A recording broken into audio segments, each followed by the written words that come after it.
Assalamualaikum warahmatullahi wabarakatuh Sobat BMC. Jumpa lagi bersama saya Tony Krisnanto, masih di Bumi Mojopahit channel gudangnya pusaka berkualitas. Nah Sobat, di episode kita kali ini saya ingin mengajak Anda untuk kembali kita belajar mengenal dari dapur pusaka. Ini yang akan saya ulas adalah sebuah dapur pusaka yang bisa dikatakan di dunia Tosan Aji ini termasuk dari dapur langka Sobat. Nanti saya tunjukkan kepada Anda seperti apa wujud dari pusakanya.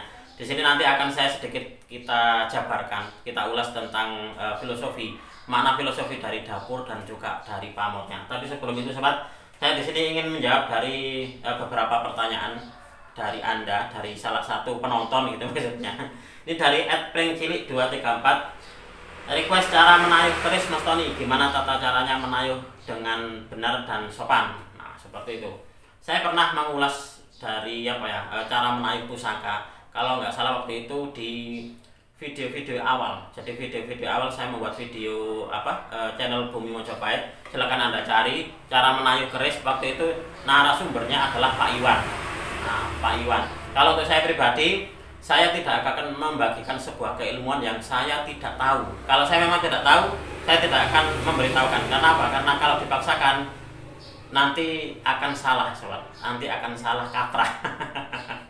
Itulah kenapa kalau Anda ingin tahu, silakan Anda tonton di video saya cara menayuh keris. Waktu itu saya membuat video dengan salah satu narasumber saya, yaitu Pak Iwan. Silakan dicari saja di YouTube saya. Lalu yang kedua ini ada juga dari @randy_randyai. Mas Tony, untuk minyak pusakanya aroma apa Mas? Adakah aroma cendana? Nah, untuk minyak pusaka saya cuma memakai 1 in saja Sobat. Jadi ini pun juga saya rekomendasikan kepada para penonton saya ataupun juga para pelanggan saya. Ini adalah minyak pusakanya. Ini terdiri dari kalau nggak salah 6. Jadi 6 campuran minyak pusaka. Jadi bukan cuma minyak cendana saja atau aroma cendana saja. Ini ada kalau nggak salah ada yang melati, lalu juga cendana itu salah satunya, lalu juga garu kalau nggak salah. Ini ada 6. Nanti kalau Anda pengen tahu campurannya apa saja, silakan Anda WA saya. Jadi ini adalah pusaka yang selama ini saya pakai, dan ini adalah pusaka yang saya rekomendasikan kepada para penonton saya dan juga para pelanggan saya. Oke Sobat, kita akan langsung saja untuk mengulas. Jadi kita akan mengulas seperti apa sih wujud dari pusakanya. Ini adalah dapurnya dapur mesem. Nah, itu seperti itu. Mungkin di antara Sobat ada yang baru saja mendengar memang ada keris dapur mesem. Nah, mungkin ada juga yang mungkin untuk dapur mesem seperti ini, tapi saya belum pernah tahu wujudnya seperti apa. Nah, ini pun juga sama sebenarnya Sobat.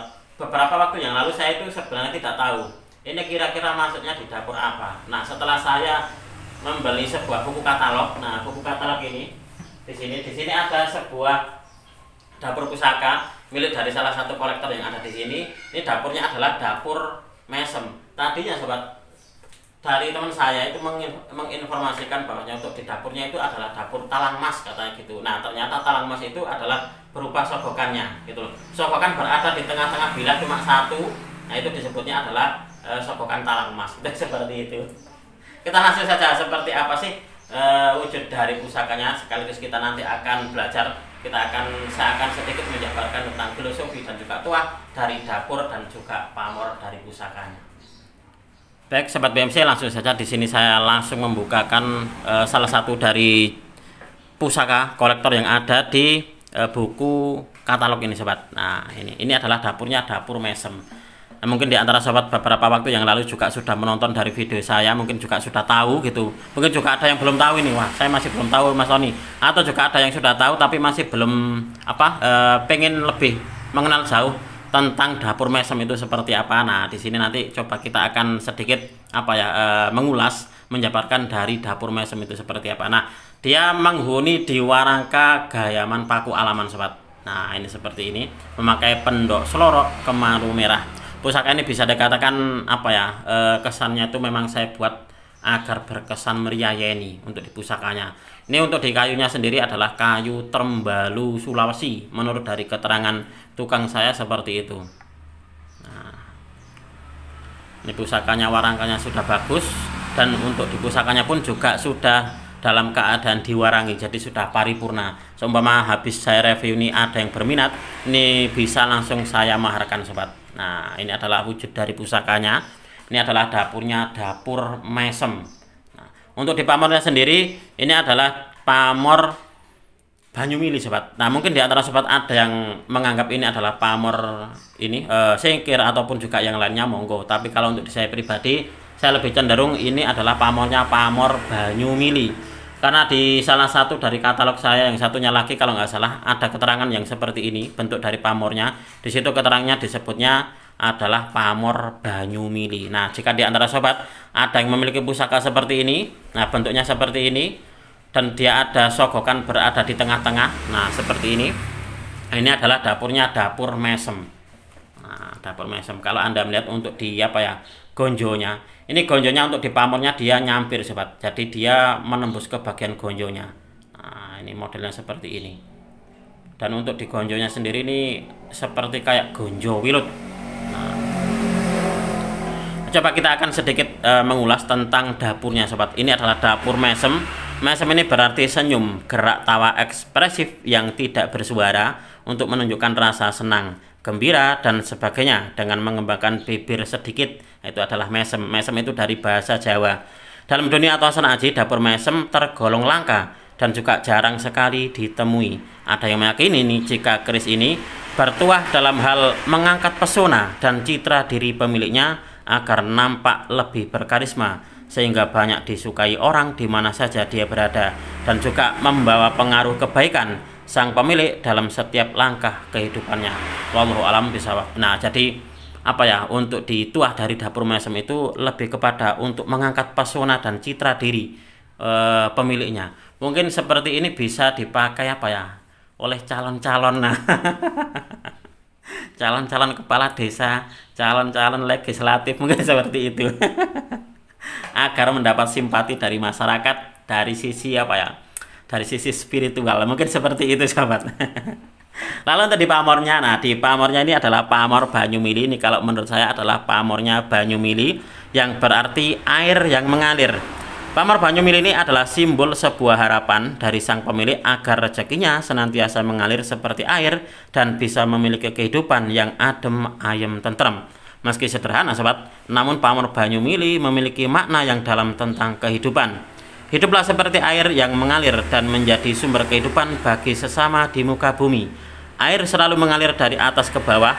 Ini mengajarkan tentang rendah hati, tentang sifat rendah hati. Dan sifat air selalu mengisi ruang kosong adalah gambaran untuk menjadi pribadi yang bermanfaat bagi sesama dimanapun dia berada. Dan sifat air juga selalu mengalir ke muara. Ini menggambarkan sejauh atau sesulit apapun jalannya harus dilewati agar bisa sampai ke tujuannya. Dengan meneladani sifat air sobat, manusia harus punya keyakinan besar dan semangat yang kuat dalam mencapai tujuan hidup. Berapa lamanya waktu yang ditempuh, hambatan apa saja yang ditemui, pada akhirnya tujuan hidup tetap menjadi yang utama untuk menjadi pribadi yang bermanfaat bagi sesama. Pamor Banyumili ini diyakini tuahnya untuk kerezekian agar senantiasa mengalir layaknya aliran air. Jadi untuk di pamor Banyumili ini untuk dituahnya memang secara garis besar adalah untuk ini sobat kerezekian, tetapi dia mengandung nilai-nilai sebuah filosofi kebaikan. Jadi bawahnya untuk dia air mengalir atau Banyumili, dia membawa sesuatu ajaran kepada pemiliknya, kepada kita manusia, agar senantiasa memiliki sifat seperti halnya air yang dia bisa menumbuhkan membawa kehidupan, membawa manfaat bagi sesama di muka bumi. Itu seperti itu. Lalu mungkin akan saya jabarkan juga kira-kira maksud dari pembuatan dari dapur mesem berpamor Banyumili ini seperti apa. Nanti kita akan sama-sama kita akan jabarkan sedikit dari sudut pandang pribadi saya. Baik sobat BMC, setelah kita mengetahui bersama tentang filosofi dan juga tuah dari dapur dan juga pamornya, di sini saya akan sedikit menjabarkan tentang kesimpulan dari dibuatnya pusaka dengan dapur mesem dengan sogokan talang emas ini dan juga berpamor Banyumili. Ini dari dalam sudut pandang pribadi saya sobat, bahwasanya kemungkinan keris ini atau pusaka ini dibabar atau dibuat dengan tujuan sebagai sebuah piandel atau sarana ikhtiar bagi seseorang agar mudah dalam mencari kemuliaan dalam setiap langkah kehidupannya. dan juga senantiasa memberikan banyak manfaat bagi sesama. Karena menjadi pribadi yang disegani masyarakat serta memiliki kemapanan dalam hal materi, ini adalah impian bagi setiap orang. Cita-cita tersebut diharapkan terwujud dalam bentuk karisma yang terpancar dari pribadinya dan senantiasa memiliki sesuatu yang bermanfaat dan membawa kebahagiaan bagi sesama yang diibaratkan seperti bibir yang mesem atau tersenyum yang menjadi simbol dari dapur mesem.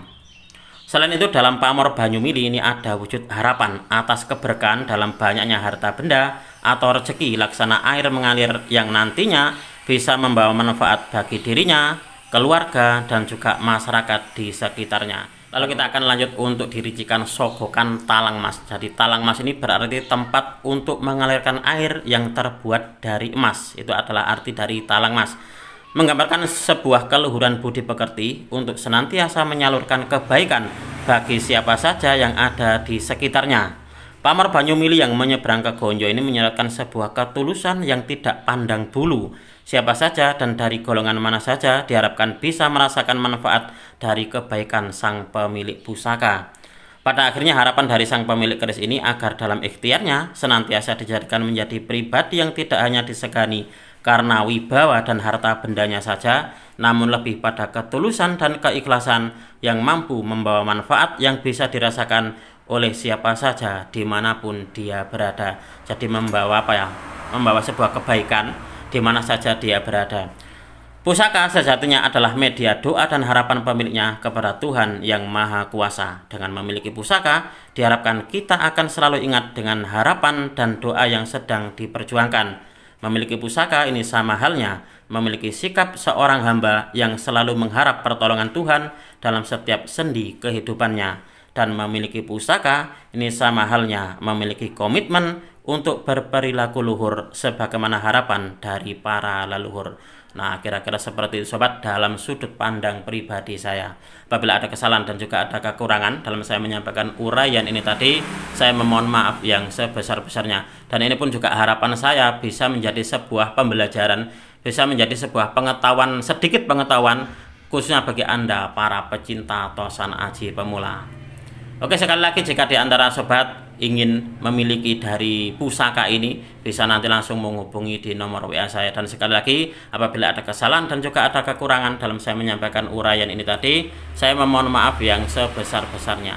Dari saya cukup sekian, terima kasih dan wassalamualaikum warahmatullahi wabarakatuh. Rahayu, rahayu, rahayu.